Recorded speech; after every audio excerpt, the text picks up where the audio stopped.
বর্ডারে নিরাপত্তা ব্যবস্থা জোরদার করা হচ্ছে বা যারা পালিয়ে গেছে তারা হলো ৫, ৬, ৭ এই ৩ দিনই সবচেয়ে বেশি পালিয়ে গেছে। এখন কিন্তু পালানোটা তাদের জন্য বেশ দূর হয়ে গেছে। এখন আপনারা দেখবেন এখন পালাইতে গেলে শুধু ওই আমার পুলিশ বা আমার বিজিবি তা না, জনগণই কিন্তু তাদের পিছনে আছে, জনগণই কিন্তু তাদের ধরে ফেলে। এখন পালানোটা খুব একটা সুবিধাজনক তাদের জন্য হচ্ছে না। কিন্তু হ্যাঁ, ওই ৫, ৬, ৭ তারিখে অনেকেই পালিয়ে গেছে, অনেকেই পালিয়ে গেছে। আপনারা সবসময় আগে বলতেন যে পুলিশ বাদী হয়ে মামলা করত, ১০ জনের নাম দিত আর ৫০ জন দিয়ে দিত বেনামি। এখন কিন্তু পুলিশ কোনো মামলা করছে না, এই মামলাটা কিন্তু করতেছে সাধারণ পাবলিক। এটার ক্ষেত্রে কিন্তু পুলিশের মতো যে জিনিসটা ওইটা এখন সাধারণ পাবলিক করতেছে। তারা ১০ জনের নাম দেয়, ১০০ জনের করে দেয়।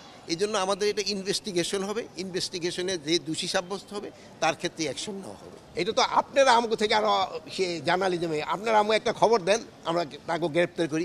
আপনারা এখানে বহু লোক আছে, আমাদের দায়িত্ব তাদের গ্রেপ্তার করা, আপনাদের দায়িত্ব আমাদের ইনফরমেশন দেওয়া। আমরা গোয়েন্দা সংস্থা কাজ করছে, আপনারাও তো অনেক সময় জার্নালিজম করেন না, ওই যে এটা কী বলে জানি ইনভেস্টিগেশন জার্নালিজম, ওটাও করবেন।